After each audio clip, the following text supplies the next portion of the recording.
Prinsipyo sa buhay, number 11. Kinukuha ng Diyos ang buong responsibilidad sa ating mga pangangailangan kapag tayo'y sumusunod sa Kanya. Naniniwala ka ba talaga na kayang-kaya at handang-handa ang Diyos na tugunan ang lahat ng iyong pangangailangan? Karamihan sa mga tao ay magsasabing oo, ngunit kapag dumarating ang kahirapan, problema o dalamhati, madalas natin tinatanong kung nasan ang Diyos at kung paano natin siya mapagkakatiwalaan. Ngunit hindi lamang kayang tugunan ng Panginoon ang lahat ng ating pangangailangan. Kaya rin niyang punuin ang pinakamalalim na hangarin ng ating puso. Maraming mga nag-aalinlangan. Sinasabi nila, alam kong kayang tugunan ng Diyos ang aking pangangailangan, pero gagawin ba niya? Hindi ba niya nakikita na nahihirapan ako? Kapatid, alam ng Panginoon ang labang nagaganap sa iyong buhay. At bagamat ang mga tanong na ito ay itinanong na nating lahat sa ilang pagkakataon, kailangan nating matutunan ang isang mas malalim na prinsipyo kung paano ituon ang ating pananampalataya sa gitna ng pagsubok. Nangangako ang Diyos na tutugunan ng ating pangangailangan, ngunit nais muna niyang makita na tayo'y nakatalaga sa pamumuhay para sa Kanya. Sinabi ni Jesus sa Kanyang mga alagad na huwag mag-alala. Inutusan niya silang hanapin muna ninyo ang Kanyang kaharian at katwiran at ang lahat ng bagay na ito ay idaragdag sa inyo. Matthew 6:33. Ito ay isang pangako, isang pagtatalaga at isang paninindigan na maaari nating angkinin. Alam ng Diyos na meron tayong emosyonal at material na pangangailangan, pagkain, tirahan, pakiramdam ng pag-aari at pananamit. Ngunit itinuturo ni Jesus na hindi dapat nakatuon ang puso natin sa mga material na bagay o sa mga feel-good na karanasan. Sa halip, dapat nating ituon ang ating puso sa Diyos at sa Kanyang kaharian. At pagkatapos ay tutugunan niya ang bawat pangangailangan at pagnanais natin. Ang halaga ng anumang pangako ay nakabase sa dalawang bagay. Una, ang kakayahan ng gumawa ng pangako na tuparin ito. Pangalawa, ang katapatan at integridad ng gumawa ng pangako kung may karakter siyang magpapatuloy hanggang sa katuparan. Tiyak na kwalipikado ang Diyos sa dalawang ito. Taglay niya ang lahat ng karunungan, kapangyarihan at kakayahang kailangan upang tuparin ang kanyang mga pangako. Siya rin ay may napatunayang integridad. Palagi niyang tinutupad ang kanyang mga pangako. Siya ay tunay na tapat sa kanyang salita. Siya ay banal at hindi nagbabago. Ang kanyang mga utos, batas at pangako ay hindi nagbabago sapagkat siya ay hindi nagbabago. Siya ang kahapon, ngayon at magpakailanman. Hebrews 13:8.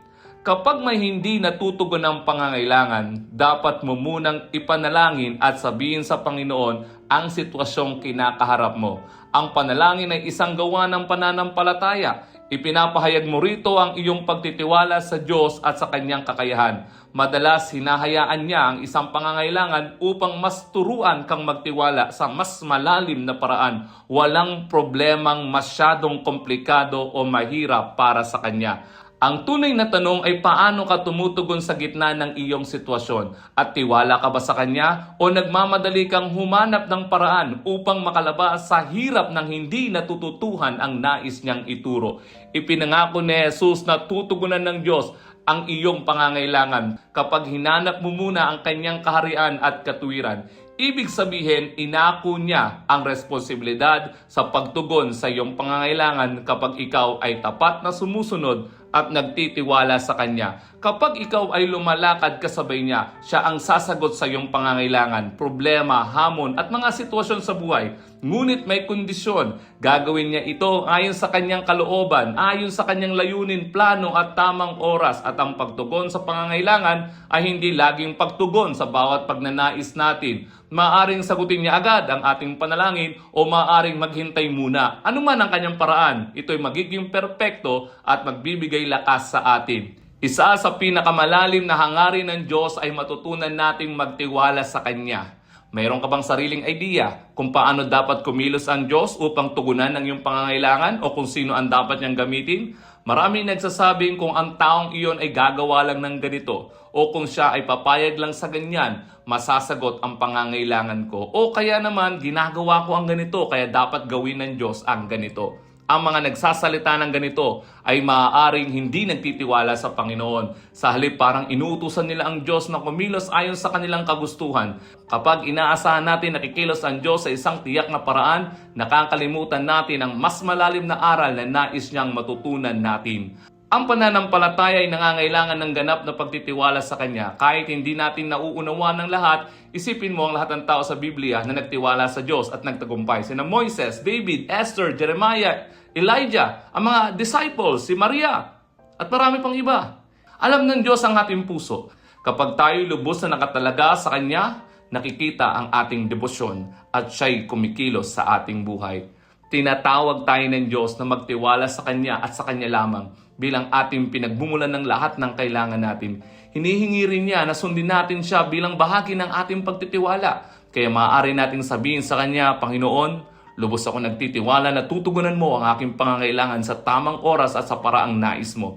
Ibibigay ko sa iyo ang aking makasariling mga pag-asa, pangarap at hangarin.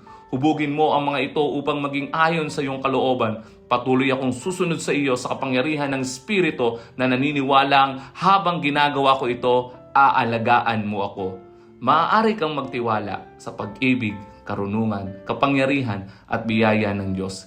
Kailanman ay hindi kanya bibiguin. Siya ang Diyos na nagmamalasakit. Ibibigay niya ang iyong pangangailangan sa tamang oras at kapag binigay niya, ito'y higit pa sa iyong inaakala o hinihiling.